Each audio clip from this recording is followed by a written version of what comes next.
Dear students, today we shall study how to translate the technical sentences of Hindi. For example, पढ़ते पढ़ते वह सो गया। यहाँ हिंदी में 2 बार लिखा है पढ़ते पढ़ते, तो अंग्रेजी में हम 2 बार नहीं लिखेंगे। ऐसा अनुवाद अगर हमको करना है, ऐसा ट्रांसलेशन करना है, तो हम व्हाइल लगाते हैं और इसके बाद वर्ब के फर्स्ट फॉर्म में आईएनजी जोड़ देते हैं। पढ़ते पढ़ते व्हाइल रीडिंग वह सो गया, ही स्लेप्ट। इसी तरह से दौड़ते दौड़ते वह गिर पड़ा, while running he fell down. भागते भागते उसकी सींगें झाड़ी में फंस गईं, while running his horns entangled with a bush. इस प्रकार से हिंदी में जो 2 बार शब्द प्रयोग किया गया है उसका ट्रांसलेशन करने के लिए व्हाइल लिखते हैं और वर्ब के फर्स्ट फॉर्म में आईएनजी जोड़ देते हैं। इसके बाद जिस प्रकार का टेंस है उसी टेंस में उसका अनुवाद कर देंगे। अब दूसरा देखो। अब देखिए, जहाँ पर इस तरह का सेंटेंस हो, वह वहाँ जाया करता था, वह किताब लिखा करता था, वह रेलगाड़ी में खिलौने बेचा करता था, मैं रात में पढ़ा करता था। इस प्रकार का अनुवाद अगर मिले तो यूज्ड टू का प्रयोग करते हैं। जैसे वह वहाँ जाया करता था, he used to go there. मैं रेलगाड़ी में फल बेचा करता था, I used to sell fruits in the train.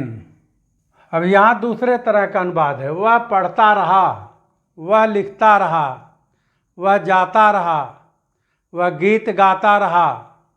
इस प्रकार से अगर ट्रांसलेशन मिले, हिंदी में से अंग्रेजी में करना हो, तो हम वेंट ऑन या केप्ट ऑन का प्रयोग करते हैं और क्रिया में आईएनजी जोड़ देते हैं।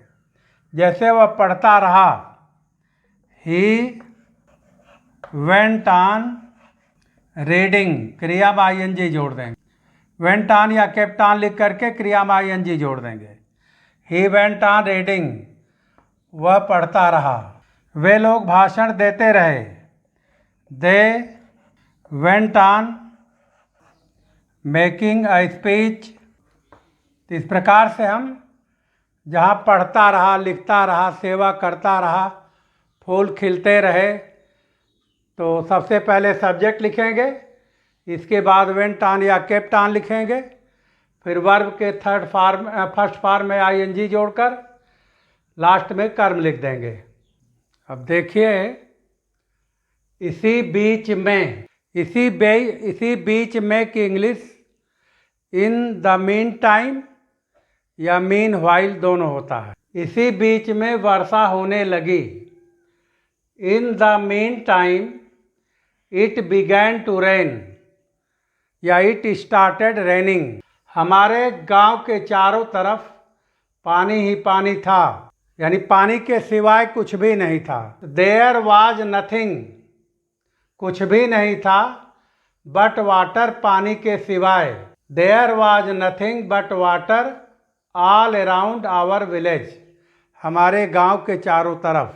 तो नथिंग बट का अर्थ होता है इसके सिवाय कुछ भी नहीं। रेगिस्तान में चारों तरफ बालू ही बालू है। There is nothing but sand, बालू के सिवाय कुछ भी नहीं है। ऑल अराउंड द डिजर्ट, हमारे विद्यालय के चारों ओर फूल ही फूल हैं। There is nothing but flowers all around our school और कॉलेज। इस प्रकार से फूल ही फूल, पानी ही पानी, मंदिर ही मंदिर, पेड़ ही पेड़, जंगल ही जंगल, ऐसे वाक्य अगर हिंदी में मिले तो नथिंग बट का प्रयोग करते हैं, इसके सिवाय कुछ भी नहीं। अब यहाँ देखिए, इस वाक्य में वह राम से पत्र लिखवाया। लिखना का अंग्रेजी मालूम है, राइट होती है, लेकिन लिखवाया तब ये टेक्निकल सेंटेंस हो गया। इसका ट्रांसलेशन करने के लिए मेक, काज, गेट का प्रयोग करते हैं जहाँ कार्य किसी दूसरे से करवाया जाता है। यदि हम मेक का प्रयोग करेंगे तो क्रिया के पहले टू का प्रयोग नहीं करेंगे, और यदि काज का प्रयोग करेंगे तो क्रिया के पहले टू का प्रयोग करना जरूरी हो जाता है। और गेट का प्रयोग करेंगे पैसिव वॉइस में अनुवाद बनेगा। तो जैसे वह राम से पत्र लिखवाया, तो he made Ram past tense में है, इसलिए मेक का मेड सेकंड फॉर्म लिखेंगे। He made Ram write a letter, वह राम से पत्र लिखवाया। वह मुझसे पानी मंगवाता है, ये प्रेजेंट टेंस में है, तो ही मेक्स मी या ही काजेज मी। अगर काज लगाएंगे तो क्रिया के पहले ब्रिंग के पहले टू लगाना पड़ेगा, और मेक लगाएंगे तो क्रिया के पहले टू नहीं लगाएंगे। तो he makes me bring water. ले आना का अंग्रेजी ब्रिंग होती है, लेकिन मंगवाना का अंग्रेजी नहीं होती है, इसलिए मेक लगाकर काज लगाकर इसका अनुवाद करेंगे। He makes me bring water, वह मुझसे पानी मंगवाता है। मैं तुमसे गीत गवाता हूँ। आई make you sing a song. I make की जगह पर काज अगर लगाएंगे तो आई काज यू, सिंग के पहले टू का प्रयोग करना पड़ेगा काज लगाने पर। I make you sing a song या I cause you to sing a song. Make और काज में यही अंतर है। मेक का प्रयोग करेंगे क्रिया के पहले टू नहीं लगाएंगे, और काज का प्रयोग करेंगे क्रिया के पहले टू लगाना आवश्यक हो जाता है।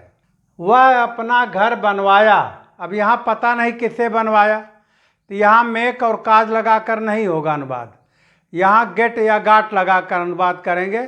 चाहे प्रेजेंट का हो तो गेट लगाएंगे, पास्ट का है तो गाट लगाएंगे, और फ्यूचर का है तो विल गेट या शैल गेट लगाएंगे। तो जहाँ एक काम करवाने वाला केवल पता है लेकिन करने वाला कोई पता नहीं है, तो वहाँ हम गेट या गाट या विल गेट शैल गेट लगाकर टेंस के हिसाब से अनुवाद कर लेते हैं। जैसे वह अपना घर बनवाया, तो ही गाट हिज हाउस, और क्रिया का तीसरा रूप लास्ट में लिख देंगे बिल्ट। वे लोग मुझसे पत्र लिखवाए। अब वे लोग काम कराने वाले हैं, मैं लिखने वाला हूं, तो यहाँ पर हम काज लगाकर, गेट लगाकर, मेक लगाकर तीनों से कर सकते हैं। लेकिन जहाँ काम करने वाला कोई पता नहीं हो, वहाँ केवल गाट लगाकर करते हैं, और क्रिया का थर्ड फॉर्म लास्ट में लिख देते। जैसे वह अपना घर बनवाया, he got his home built, यहाँ थर्ड फॉर्म है क्रिया का। वे लोग मुझसे पत्र लिखवाए, they caused me to write a letter, या they made me write a letter. और गेट लगाकर अगर करेंगे तो they got a letter written by me. इस प्रकार से कास्टिव अनुवाद करते हैं जहाँ किसी दूसरे से काम करवाया जाता है। अब देखिए, अगर इस तरह का अनुवाद मिले, वाक्य मिले, तो उसका ट्रांसलेशन कैसे करते हैं। मुझसे पढ़ाए बिना नहीं रहा जाता, उससे हंसे बिना नहीं रहा जाता। ऐसे वाक्यों में कैन नॉट बट का प्रयोग करते।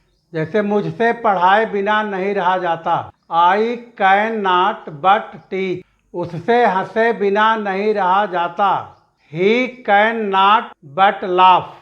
और ऐसा अनुवाद मिले, पढ़ते रहो, गो ऑन रीडिंग। लिखते रहो, गो ऑन राइटिंग। जरा सा खिसक चलो, मूव अ लिटिल। ऐसे अनुवाद करते हैं। अगर पढ़े बिना नहीं रहा जाता, पढ़ाए बिना नहीं रहा जाता, हंसे बिना नहीं रहा जाता, रोए बिना नहीं रहा जाता, तो सब्जेक्ट लिखेंगे, इसके बाद कैन नॉट बट का प्रयोग करेंगे, तब क्रिया का पहला रूप लिख देंगे। और इंपरेटिव वाक्य हो, जैसे पढ़ते रहो, go on reading. Go on means continue. लिखते रहो, गो ऑन राइटिंग। जरा सा खिसक चलो, मूव अ लिटिल।